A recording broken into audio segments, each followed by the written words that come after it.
For today's story, we travel back in time to jolly old England for a dignified holiday tale by Sir Mr. Charles Xavier Dickens.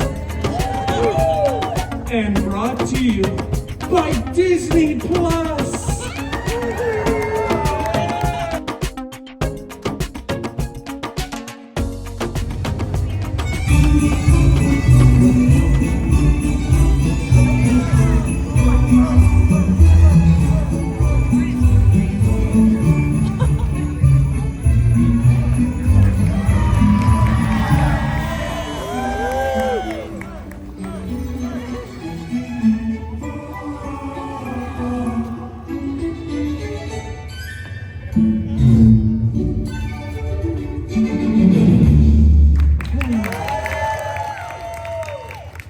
Thank you.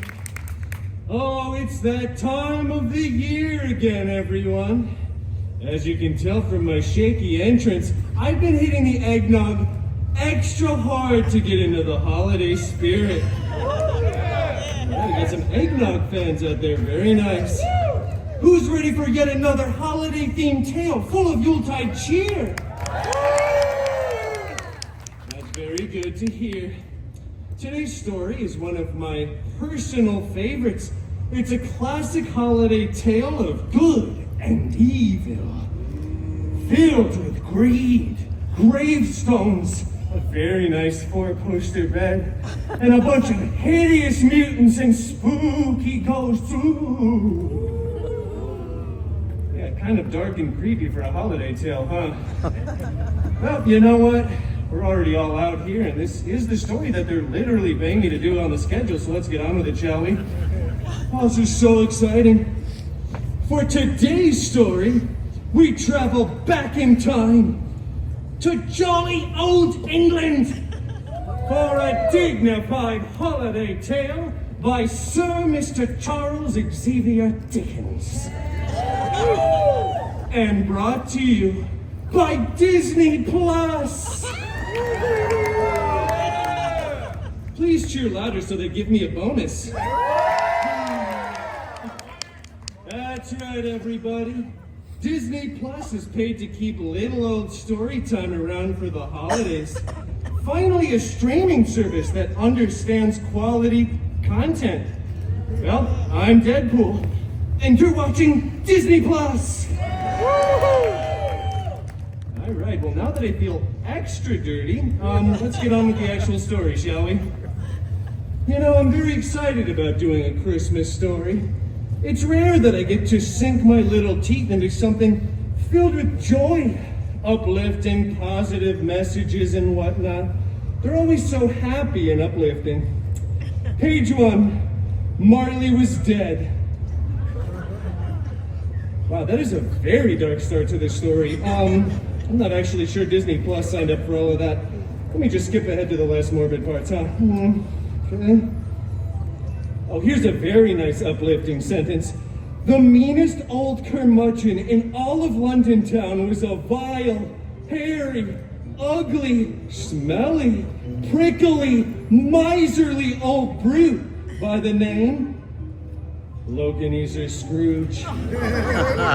Oh, Scroogey really did not like the holidays and always went around saying, "Bah humbug, bub," whatever that's supposed to mean. He had a very handsome, extremely charming and funny, although a bit of an acquired taste, I will admit, employee by the name Wade Cratchit Poole. You see what I did there? Thank you. Poor Wade, he just wanted to enjoy the holiday season and have a literal single day off in his entire career. But old Scroogey was always like, "Get back to work, Bob, but count me money."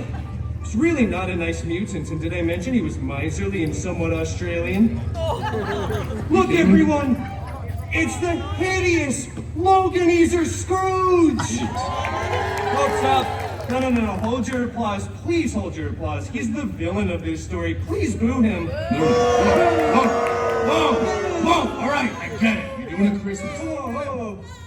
Hey, you hear that chant, though? Oh, that was a one-person Logan chant. That's the biggest chant he's ever heard. Anyway, we're not actually allowed to say the name of the show because it hasn't gone through branding yet. That makes no sense. Yeah, none of this really does, actually. The whole writing on this shtick has probably run its course at this point. We were supposed to be like a limited time for the summer type of contract, but now we just won't go away. Thank you.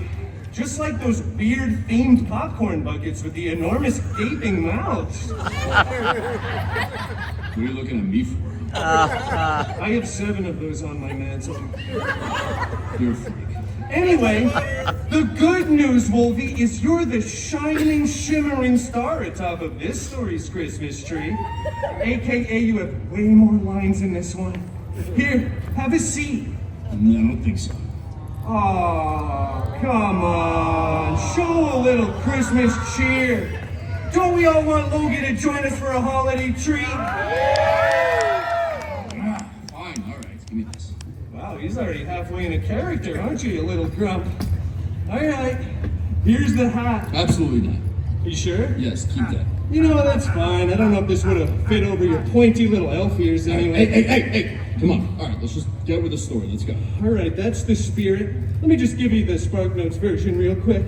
Sure. All right, so old Scroogey is told by his very dead partner that he'll be visited in the night by 3 ghosts who will help him find the true spirit of the season. You're so Please strong. stop. I understand the story, all right? The first ghost tells Scrooge he needs to learn to accept the past. Another one tells him that Oh, easy there, my chum. We got a few minutes to fill here, all right? We kind of have like a minimum requirement for minutes out here. Great. Sure, the first ghost shows Scroogey his sad past, his sad origins, if you will. You better watch it.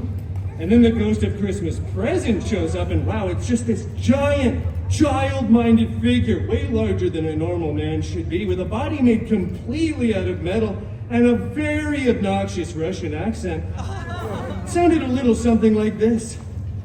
Lokanizar Scrooge, Is that supposed to be Colossus or something? gaze upon the Cratchit Pool family and see your shame.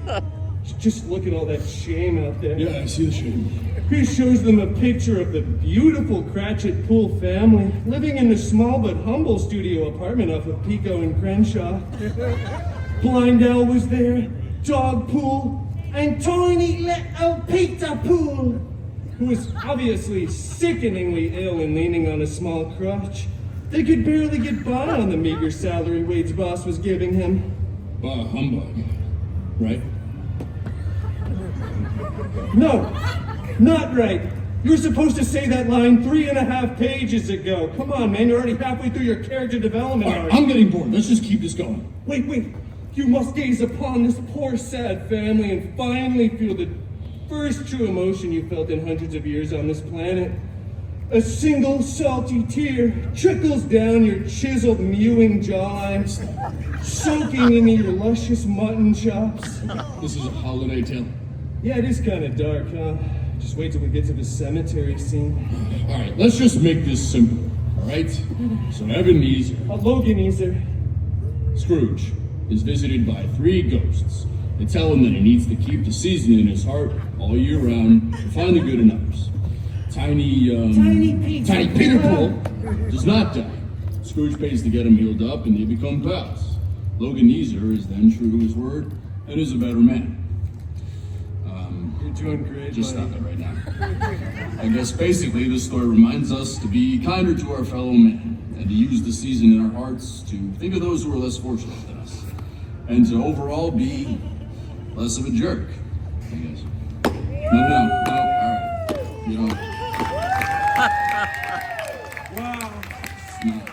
Talk about a Broadway caliber monologue, am I right? I don't think you're the only one with a single tear running down your face. Oh, Wolvie! Oh, okay, all right. Let's not get carried away. You see, children, the spirit of the season can live deep inside of all of us. Even an old, and I really do mean old, miserly, furry, Watch ugly. it. Even old Logie Bear can have a soft spot in his heart. Told you not to call me that. Oh, this is my favorite part of the story, everyone. What are you doing? And then, tiny little Peter Pool waddles over to old Scroogey McDuck with his newly refurbished legs. Please get up. Leaps and grabs onto Wolvie's, well, very muscular inner thigh muscles. This is not necessary.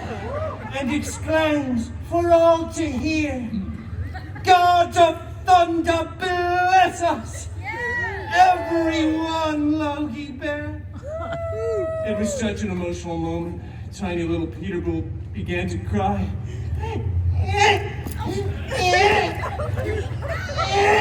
Enough. And they all lived happily ever after. Wait. Thank you. Especially because this story in particular has been rehashed and merchandised dozens of times over the years. It's what we like to call in the business easy money. All right. Great. So that's it? I don't know. Think we got time for one little carol? No. I told you, no singing. Oh, but you've got such perfect pitch and such deep vibrato. Come on, how about just a couple bars of Oh, come, all ye faithful. Never. All right, well, Scrooge's blood sugar's getting low, apparently. Maybe we should get you some hot cocoa, huh? Maybe a couple chocolate chip cookies for your tum-tum? No. Would you like that, Logie Man? All right, well, thank you all for coming. And no offense, but a way bigger thank you to Disney Plus! Check out all the available streaming, now only available on Disney Plus. Happy holidays, everyone. Wolvie? Bah humbug. Just kidding. Happy holidays, everyone. Yeah. He does care. I don't care. He sure does. I sure don't. Oh, let me just get these horns turned up. There we go. Come on, hurry it up. Just think, everyone, if it wasn't for Disney Plus, none of us would be here right now. Hey, why do you even keep saying Disney Plus? Oh, you just said it too. Paycheck just got a little fatter, my chum. I'll take that, actually. Sure will.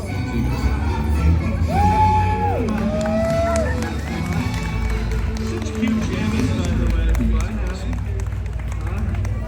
Selfie time, we'll be get in. All right. There we go. Here we go. You know, you're really softening up in your old age, my chum. By the way, I didn't say this earlier, but the Ghost of Christmas Days of Future Past was actually Johnny Storm, believe it or not. Is that right? Everything he said was filled with horrible vulgarity, so I didn't repeat it for the audience. But now that we're off stage, he said...